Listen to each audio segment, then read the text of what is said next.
Kansas City Chiefs have claimed cornerback Erik Scott Jr.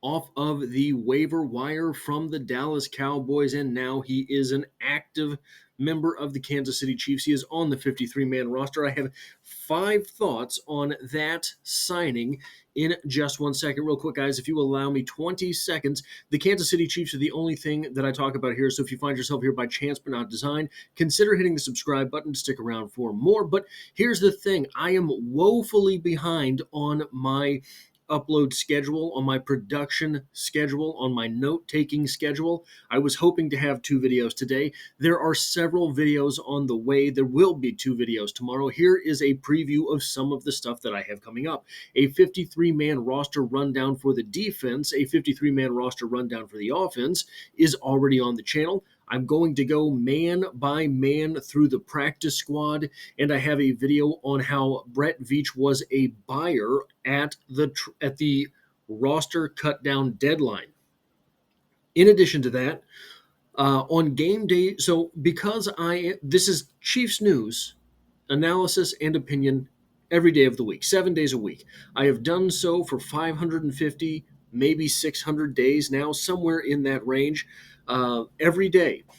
Because I am dedicated to doing that every day, bringing you Chiefs content every day, and I work overnights, the game day production is a bit quirky here on the channel because I don't have time to upload something after games, so I have to do it before games, and that seems to be it is advantageous to do mock drafts at that time because it gives me a video that has a longer shelf life than just a 2-hour period where it is a useful video. But if there is something else you would rather see on Sunday mornings when there is a noon kickoff especially, let me know in the comments because I could switch that up. It just seems that something that is longer term, like for the draft, makes more sense in that spot. So let's get into it.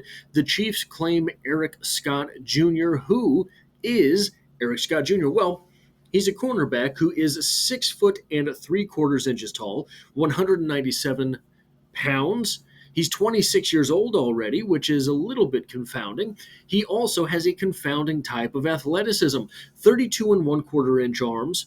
He runs a 4.71 40-yard dash. Not good. But he has a 39.5-inch vertical. That's a very good number.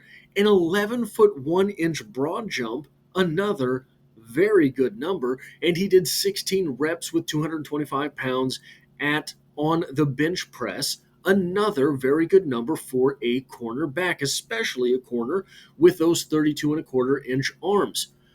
He was already a draft pick of the Cowboys out of Southern Miss in the 2023 draft, round 6, pick 178. And that's going to be something worth noting. We all know Brett Veach loves to draft defensive backs. We all know Brett Veach loves to take defensive backs late in the draft.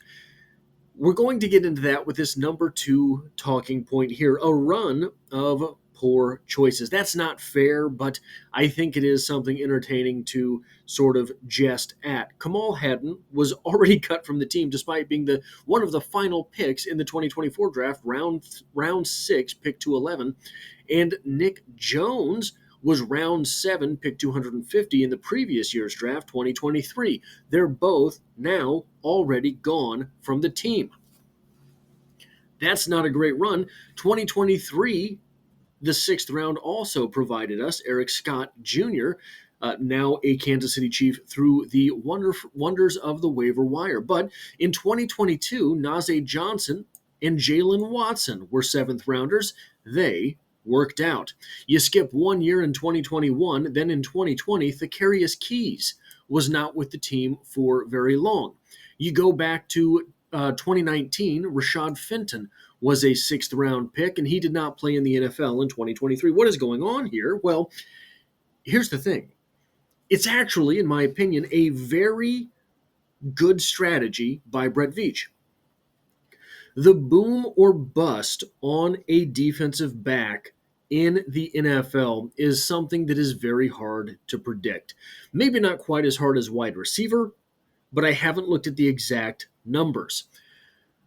When you are taking a player late in the draft, you are basically just wagering on upside.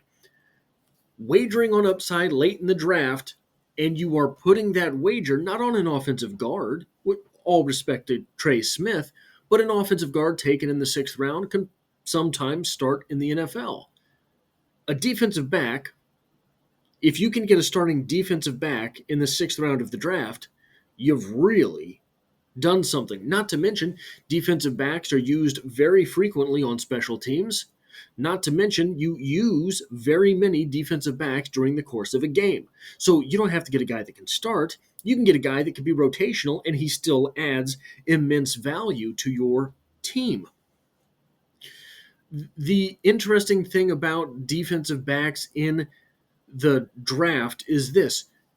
It's very hard for them to prove their worth and merit. It's not a running back where you get to get the ball, break tackles, make long runs. It's not a quarterback where you can watch a quarterback read a defense on film and then ask him about it in an interview scenario. It's not wide receiver where you see Justin Ross making leaping one-handed grabs against Alabama in the national championship as a freshman. It's none of those things. It's not a linebacker who's very close to the line. He can make the tackle. He can't make the tackle. It's very difficult to prove yourself at the college level as a defensive back, even when the ball is in the air. You're defending against lower rate quarterbacks than you will in the NFL. You're facing against guys at the college level at wide receiver who sometimes run very poor, right? You're not dealing with NFL level wide receivers. It's very hard to prove yourself in college, but it's pretty easy to disprove yourself at the college level. So if you have a late round pick on a guy that you never saw get disproven, it makes sense to make that wager and bring him in and see if he can do something. Now, here's the other interesting thing about these last two, Nick Jones and Kamal Hadden, compared to Eric Scott. Nick Jones, NJ, KH, Kamal Hadden, Eric Scott right here, okay? So when we are comparing these guys, Kamal Hadden is 6'1". It's a tall corner. Nick Jones, 5'11", a good-sized corner. Eric Scott, 6'3", basically 6'1", a tall corner. Kamal Hadden, 196 pounds, pretty good weight for a corner. Nick Jones, 189, pretty good weight for a corner. Eric Scott, 197, pretty good weight for a corner. Kamal Hadden, 4'5", 40, not great. Nick Jones, 4'5", 40, not good. And Eric Scott, okay, so Kamal Hadden, not good. Nick Jones, 4'5", not great, right? You can survive in the NFL as a starting corner with the 4'5", 40. As you trend closer to 4'6", it becomes very difficult. Eric Scott with a 4'7", you hope that those yards were measured incorrectly. So that's where everything sort of dissipates for the comparison between these guys. They're all big corners with slow 40s. Eric Scott with an especially slow 40, but here's the interesting thing. Kamal Hadden, 34.5-inch vertical, decent. Nick Jones, 35-inch vertical, decent. Eric Scott, 39.5-inch vertical. That's a good number. It's not 40 or 41, but it's right there. 40 and 41 being very, very good verticals. Broad jump, Kamal Hadden, 10'2", Nick Jones, 10'2". Those are decent numbers. Eric Scott, 11'1". That is a great number. Then you have the bench press. Kamal Hadden did not participate. Nick Jones with 9 reps and Eric Scott with 16 reps. Another very good number for a cornerback. Eric Scott, if he ran a 4.51 like Nick, if he ran the 4.59 of Kamal Hadden versus the 4.71 that he ran, he would have been drafted much higher. I think. This is a guy that is an explosive athlete, but confoundingly slow, which leads us right into that number 3 point there. He reminds me of Mike Edwards. Not fast, but he puts himself in great positions. He has decent size. He's a good sized cornerback, but he plays very tall. He utilizes that vertical leap. He makes himself hard to throw over, except when he gets beat on the deep ball because he does not have that long speed. He is not fast, and guys, he shows it. So I think he could be functional on the field in if you can keep him in a box, right? If you were playing zone defense and you were able to, and we'll get into this a little bit later, he's good at jamming. If he can jam and then be responsible for that 10-yard box behind him, he's going to be okay on the field. You do not want him downfield, exemplified completely and wholly by that 4.71 40-yard dash. He ran a 4.71. Xavier Worthy just ran the fastest 40-yard dash in the history of the NFL at a 4.21. That's a half a second of difference in just 40 yards. That's so much of a difference. I'm almost confused that the Chiefs didn't let someone else sign Eric Scott and then hope that they played them so that Andy Reid could put together the fact that on this play, we're going to get those two matched up, right?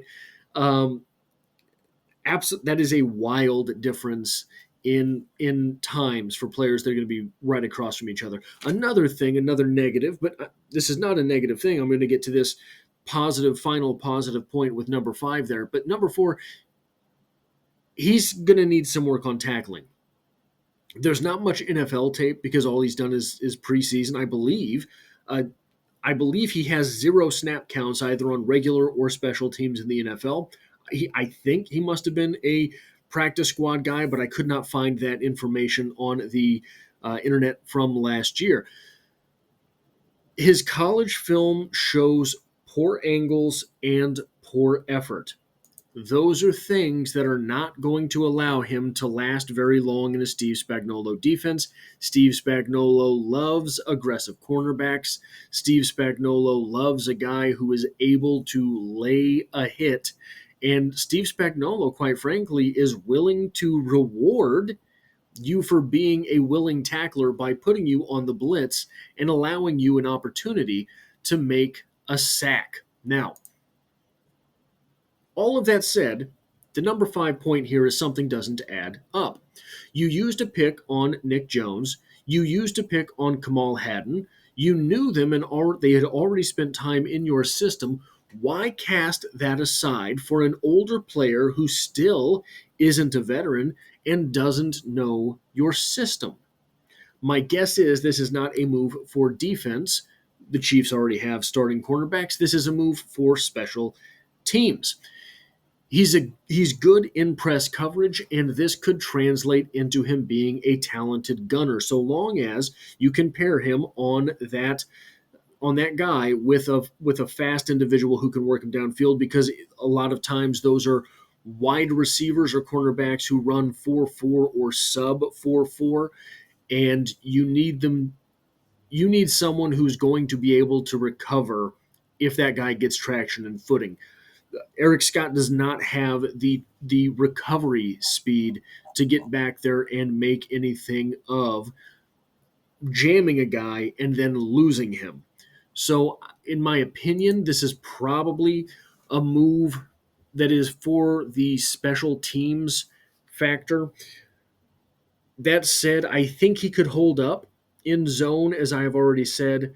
I think that he's a guy who provides the potential to be a decent depth piece. I don't know that he has a whole lot of upside.